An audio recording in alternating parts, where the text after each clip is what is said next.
Hello guys, तो कैसे हैं आप सभी लोग। स्वागत है आप लोगों का इस यूट्यूब चैनल पर। और आज की इस वीडियो में हम देखने वाले हैं क्लास 7th की जो सिविक्स है, यानी जो आपकी बुक है सोशल एंड पॉलिटिकल लाइफ, इसका चैप्टर नंबर 1 का सॉल्यूशन यानी question answers. So watch the video till the end and let's get started. तो जो फर्स्ट क्वेश्चन है वो है, in a democracy why is universal adult franchise important, यानी किसी भी डेमोक्रेसी में यूनिवर्सल एडल्ट फ्रेंचाइज क्यों इम्पोर्टेंट है। यूनिवर्सल एडल्ट फ्रेंचाइज का मतलब है कि वो सभी लोग जो 18 साल से ऊपर के हैं वोट देने जा सकते हैं, यानी किसी भी इलेक्शन में, किसी भी चुनाव में वोट देने जा सकते हैं। तो इसका आंसर आप इस तरह से लिखेंगे, universal adult franchise is important in democracy as. जो यूनिवर्सल एडल्ट फ्रेंचाइज है वो किसी भी डेमोक्रेसी में इम्पॉर्टेंट है क्योंकि फर्स्ट पॉइंट आप लिखेंगे, it is based on the principle of equality, कि ये प्रिंसिपल ऑफ इक्वालिटी पे बेस्ड है इसलिए। ठीक है, प्रिंसिपल ऑफ इक्वालिटी का मतलब है कि सभी लोग समान हैं, सभी लोगों के अधिकार समान है। तो इसीलिए 18 साल से ऊपर के जितने भी लोग हैं, चाहे वो किसी भी धर्म का हो, किसी भी जाति का हो, या किसी भी एरिया का हो रहने वाला, है ना, उसे, या किसी भी जेंडर का हो, चाहे वो लड़का हो चाहे लड़की हो, उसे वोट देने का अधिकार है। तो इसमें इक्वलिटी है। दूसरी बात, it means that all adult, इसका मतलब है कि सभी एडल्ट। एडल्ट का मतलब होता है those who are 18 and above, जो 18 साल के हैं या 18 साल से ऊपर के हैं। Citizens have the equal right to vote, तो इसका मतलब वही है कि जो 18 साल या 18 साल से ऊपर के हैं उनको क्या है, वोट देने का अधिकार है इक्वली। ठीक है, फिर देखेंगे तीसरी बात है, it do not discriminate on the basis of social और इकोनॉमिक बैकग्राउंड्स। जो है ये जो यूनिवर्सल एडल्ट फ्रेंचाइज है, यानी जो वोट देने का अधिकार है, इसमें डिस्क्रिमिनेशन नहीं है, यानी भेदभाव नहीं है। On the basis of social, सामाजिक आधार पर, और इकोनॉमिक बैकग्राउंड यानी आर्थिक आधार पर, यानी चाहे वो किसी भी जाति का हो, किसी भी धर्म का हो, ये हो गया सोशल, है ना। और इकोनॉमिक का मतलब है कि पैसे पे बेस्ड, यानी कोई अमीर है कोई गरीब है तो ये भी उसमें नहीं देखा जाता है, चाहे वो अमीर है चाहे वो गरीब है, उसको वोट देने का अधिकार है। ठीक, उसके बाद आगे देखेंगे, चौथी बात है, it is an important aspect of democratic society. और जो है जितनी भी डेमोक्रेटिक सोसाइटियां हैं, यानी जितने भी देश जो डेमोक्रेटिक हैं, जो लोकतंत्र है जिनमें, है ना, उन सभी का ये इम्पोर्टेंट पार्ट है। ठीक है, तो डेमोक्रेसी के लिए बहुत ज़्यादा इम्पोर्टेंट है यूनिवर्सल एडल्ट फ्रेंचाइज। फिर इसके बाद जो सेकंड क्वेश्चन है वो है, read the box on article 15, यानी आर्टिकल 15 के बारे में जो बॉक्स दिया गया है आपकी बुक में उसे पढ़ें। And state 2 ways in which this article addresses in equality. This article addresses in equality, तो आपको क्या करना है कि आपकी बुक में एक बॉक्स दिया गया है, उसमें आर्टिकल 15 के बारे में बताया गया है। तो उसमें से आपने 2 पॉइंट्स निकालने हैं जिनमें इनइक्वालिटी के बारे में बताया गया है। इनइक्वालिटी मतलब असमानता के बारे में बताया गया है। ठीक है, तो देखो इसका आंसर मैं आपको बता देता हूँ। इसका आंसर है, article 15 in democracy of the constitution prohibits discrimination on grounds of religion, race, caste, sex और प्लेस ऑफ बर्थ। जो आर्टिकल 15 है ये क्या करता है, ये करता है कि ये डिस्क्रिमिनेशन को मना करता है, कि कोई भी डिस्क्रिमिनेशन नहीं कर सकता है, यानी भेदभाव नहीं कर सकता है on the basis of religion, धर्म के आधार पर, यानी कोई मुसलमान है कोई हिंदू है, इस बेस पर आप किसी से भेदभाव नहीं कर सकते हैं। किसी की रेस से आप भेदभाव नहीं कर सकते हैं। रेस का मतलब है नस्ल, यानी कौन काला है कौन गोरा है, इस आधार पर आप भेदभाव नहीं कर सकते हैं। कास्ट पे यानी जाति के आधार पर आप भेदभाव नहीं कर सकते हैं। सेक्स यानी लड़का लड़की के आधार पर आप भेदभाव नहीं कर सकते हैं। और प्लेस ऑफ बर्थ यानी किसका जन्म कहाँ हुआ, यानी कौन किस एरिया का रहने वाला है, इस पर बेस्ड भी आप भेदभाव नहीं कर सकते हैं। आगे आप लिखेंगे, the 2 ways in which this article addresses inequality. वो 2 पॉइंट्स है ना जिनमें इनइक्वालिटी की बात कही गई है आर्टिकल 15 में वो ये है। तो पहला पॉइंट है उसमें ये, और इसमें आप लिखेंगे it suggests states not to discriminate against any citizen on grounds only of religion, race, caste, sex, place of birth और एनी ऑफ देम। तो इसका मतलब ये है कि जो स्टेट्स है ना, स्टेट्स का मतलब यहाँ पे होता है सरकार, ठीक है। स्टेट्स का मतलब राज्य भी होता है, लेकिन स्टेट्स का एक मतलब सरकार भी होता है। तो यहाँ पे इसका मतलब है सरकार। तो यहाँ पे इसका मतलब है कि सरकार जो है भेदभाव नहीं कर सकती है किसी भी सिटीजन के प्रति, किसी भी नागरिक के प्रति, है ना, on the basis of religion, धर्म के आधार पर, नस्ल के आधार पर, रेस के आधार पर, कास्ट के आधार पर, सेक्स के आधार पर या प्लेस ऑफ बर्थ के आधार पर, ठीक है। किसी के साथ भी भेदभाव सरकार नहीं कर सकती है, यानी सरकार सबके लिए समान नियम बनाएगी, समान कानून बनाएगी और सभी को समान तरीके से उन्हें मानना होगा। इसके बाद अगला पॉइंट है no citizen shall be subject to any disability, liability and restriction on grounds only of religion, race, caste, sex, place of birth और एनी ऑफ देम। तो इसमें ये कहा गया है कि किसी भी सिटीजन को आप रोक नहीं सकते हैं, है ना, या उसको आप डिसेबल नहीं बता सकते हैं, ठीक है, on the basis of religion, race, caste, sex और प्लेस ऑफ बर्थ। तो इसका मतलब ये है कि किसी को भी आप रोक नहीं सकते हैं कहीं भी प्रवेश करने से, है ना, कहीं भी जाने से रोक नहीं सकते हैं, कुछ भी काम करने से रोक नहीं सकते हैं, या उसको आप डिसेबल नहीं ठहरा सकते हैं, यानी आप ये नहीं कह सकते हैं कि तू इस काम के लायक नहीं है ना। तो ये सब इसमें है। और ये रिलीजन के बेस पे आप नहीं कह सकते हैं, रेस के बेस पे नहीं कह सकते हैं, कास्ट के बेस पे, सेक्स के बेस पे या प्लेस ऑफ बर्थ के बेस पे कि तुम इस काम को करने के लायक नहीं हो, या तुम यहाँ नहीं जा सकते, या तुम ये काम नहीं कर सकते हैं। आप इन सब के बेसिस पे ऐसा किसी को भी नहीं कह सकते हैं। फिर उसके बाद देखिए क्वेश्चन नंबर 3, और ये है in what ways was Om Prakash Valmiki's experience similar to that of Ansaris। तो यहाँ पे आपको ये बताना है कि किस तरह से जो ओम प्रकाश वाल्मीकि का जो एक्सपीरियंस था वो सिमिलर था, यानी लगभग एक जैसा था, ऑफ द अंसारीज, जो अंसारी का एक्सपीरियंस था। तो आपको इन दोनों का एक्सपीरियंस कंपेयर करना है और बताना है कि ये कैसे सिमिलर था, यानी लगभग एक जैसा था।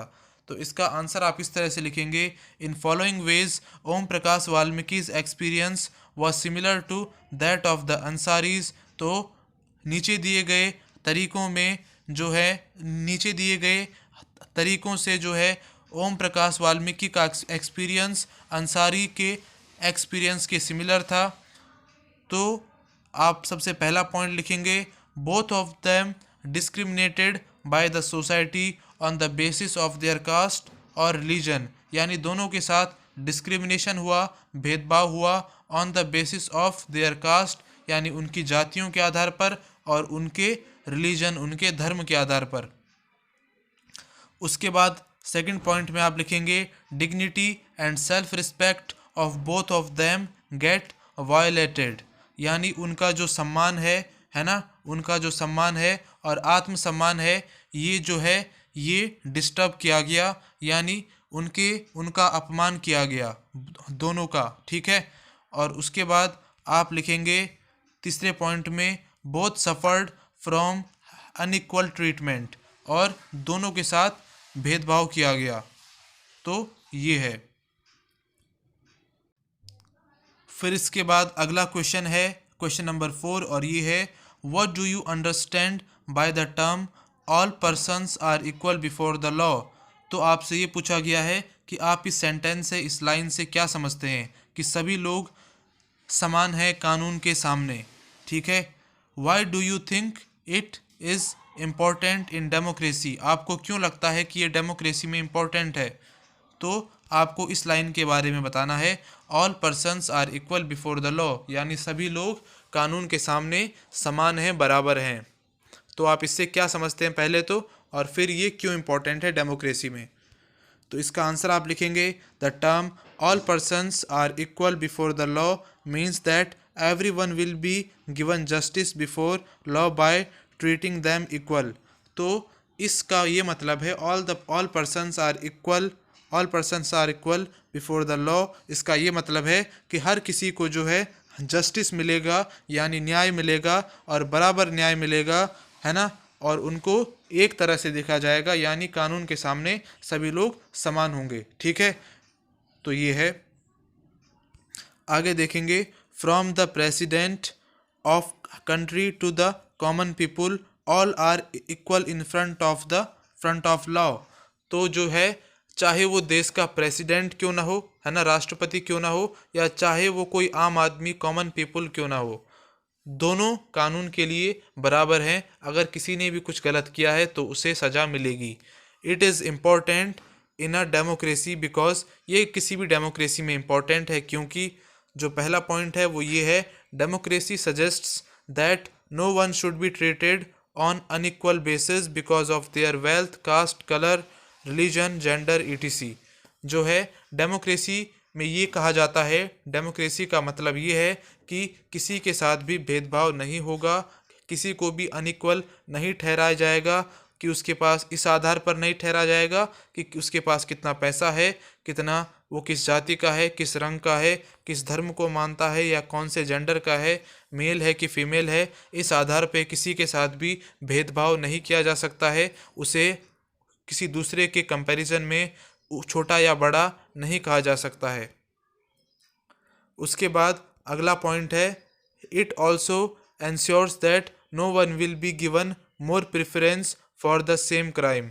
और इससे ये भी फ़ायदा है कि ऐसा नहीं है कि अगर कोई अमीर है ना, तो उसे क्या होगा, कम सज़ा मिलेगी, और जो गरीब है उसे ज़्यादा सज़ा मिलेगी। तो इस तरह की जो चीज़ें हैं वो भी इससे रुक जाती हैं। ठीक है, और आगे देखेंगे, तीसरी बात है, it provide the people equal opportunity to defend themselves in public court irrespective of their socio economic position. तो जो है इससे ये फ़ायदा भी होता है कि कोई भी आदमी, है ना, कोई भी आदमी न्याय पाने के लिए, ठीक है, न्याय पाने के लिए, और अगर उसके साथ कहीं पे अन्याय हुआ है ना, वो उसे कहीं पे न्याय नहीं मिला है, तो वो कोर्ट में अपने लिए लड़ सकता है, चाहे वो समाज के किसी भी सोसाइटी के किसी भी पार्ट से हो, या चाहे वो अमीर हो चाहे गरीब हो। और उसके बाद फोर्थ पॉइंट में आप लिखेंगे, इट ऑल्सो उसके बाद फोर्थ पॉइंट में आप लिखेंगे, it also reflects the true nature of democracy. और इससे क्या होता है, डेमोक्रेसी का जो ट्रू नेचर है ना, यानी जो असल में जो डेमोक्रेसी है वो भी दिखता है। फिर उसके बाद जो क्वेश्चन नंबर 5 है वो है, the government of India passed the disabilities act in 1995। जो भारत सरकार है, जो गवर्नमेंट ऑफ इंडिया है, इन्होंने एक एक्ट बनाया, एक कानून बनाया 1995 में, डिसेबिलिटी से रिलेटेड, यानी विकलांगता से संबंधित। ठीक है, तो क्या है, दिस लॉ स्टेट्स दैट, इस लॉ में ये कहा गया है कि पर्सन्स विद डिसेबिलिटीज़, यानी जो लोग विकलांग हैं, हैव इक्वल राइट्स, उनको समान अधिकार हैं, and that the government should make possible there full participation in society. और जो गवर्नमेंट है उनको ये पॉसिबल बनाना है कि वो अपना जो है पार्टिसिपेशन कर सकें सोसाइटी में, है ना, सोसाइटी में जितना कुछ, समाज में जितना कुछ चल रहा है, हर चीज़ में वो पार्टिसिपेट कर सकें, भाग ले सकें। ये किसकी जिम्मेदारी है, ये सरकार की जिम्मेदारी है। ये इस लॉ में, इस नियम में कहा गया था। The government has to provide free education. जो गवर्नमेंट है, गवर्नमेंट को ऐसे लोगों को फ्री में एजुकेशन प्रोवाइड करना होगा, and integrate children with disabilities into main stream schools, और उनको जो है आम स्कूलों में उनको लाना होगा। This law also states that all public places including buildings, school etc should be accessible and provided with ramps. तो इसमें यह भी कहा गया था कि जितने भी स्कूल्स हैं, या जितने भी आप कह सकते हैं हॉस्पिटल्स हैं, यानी जो पब्लिक बिल्डिंग्स हैं, है ना, वहाँ तक ये लोग पहुँच सकें, है ना, आसानी से वहाँ जा सकें। इसके लिए सरकार को कुछ करना होगा और हर ऐसी जगह पर उनको रैंप्स बनवानी होंगी। रैंप्स का मतलब होता है इस तरह का रास्ता। और जगह तो आप देखते हैं सीढ़ियाँ होती हैं, है ना, ऊपर चढ़ने के लिए, तो ऐसे लोगों के लिए इस तरह का एक रास्ता होना चाहिए, ये बताया गया है इसमें, ठीक है। फिर उसके बाद look at the photograph and think about the boy who is being carried down the stairs. तो फोटोग्राफ को देखो, अभी मैं आपको फोटो दिखाऊंगा और उसमें क्या है, एक लड़के को उठाकर ले जाया जा रहा है सीढ़ियों से नीचे, क्योंकि वो चल नहीं सकता है। Do you think the above law is being implemented in this case.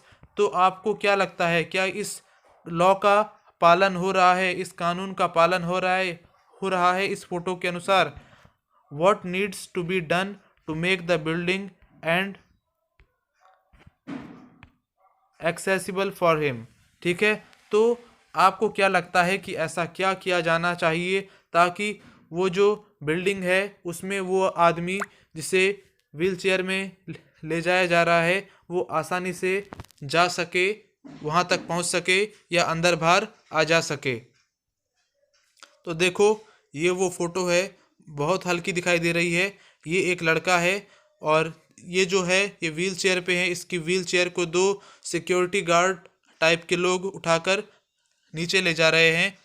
और उसके बाद आपको देखो आगे क्या लिखा है, how would his being carried down the stairs affects his dignity as well as his safety.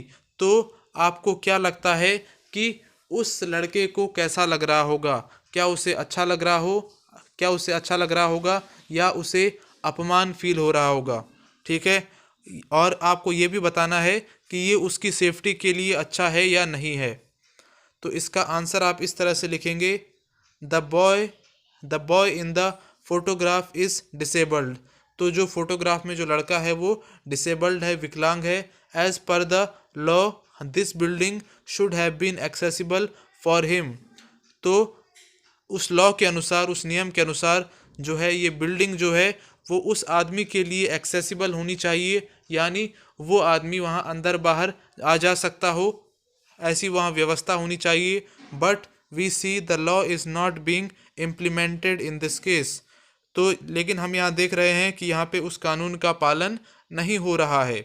ठीक, आगे आप लिखेंगे, he is being carried down by security personnels through stairs. और उसको जो है सिक्योरिटी गार्ड टाइप के जो लोग हैं वो उसको स्टेयर से, सीढ़ियों से नीचे उठाकर ले जा रहे हैं। This building does not provide ramps. यहाँ पे क्या है, रैम्प्स नहीं है। यानी मैंने आपको बताया था, एक तो सीढ़ियाँ होती है ऊपर चढ़ने के लिए, है ना, या इस तरह का रास्ता होता है। ठीक है, तो वो नहीं है यहाँ पे। फिर उसके बाद the boy's dignity is overlooked here. जो है वो जो लड़का है उसके सम्मान की यहाँ पे, उसकी रिस्पेक्ट की यहाँ पे जो है ध्यान नहीं रखा जा रहा है, उसकी सेल्फ रिस्पेक्ट का यहाँ पे ध्यान नहीं रखा जा रहा है। ही में मोरली फील इन्फीरियर। तो वो इससे क्या हो रहा है, उसके लिए वो अपने आप को औरों से कमज़ोर समझ रहा है। The way he is carried down the stairs में प्रूव डेंजर। ठीक है, जो है उसको जिस तरीके से, उस आदमी को जिस तरीके से सीढ़ियों से नीचे ले जाया जा रहा है वो उसके लिए डेंजरस हो सकता है, वो गिर भी सकता है। ठीक है, law should take this case to the court. और हमें क्या करना चाहिए, जब ऐसा कभी कहीं पे होता हुआ दिखाई देता है तो हमें कोर्ट के पास जाना चाहिए, कोर्ट का सहारा लेना चाहिए। तो ये हो गया हमारा आज का टॉपिक फिनिश, और जल्दी मिलेंगे आपसे अगली वीडियो में। अगर आपको ये वीडियो अच्छा लगा तो इसे लाइक कर दीजिए, साथ में बेल आइकन प्रेस कर दीजिए ताकि आने वाली फ्यूचर वीडियोस की नोटिफिकेशन आप लोगों को मिलती रहे।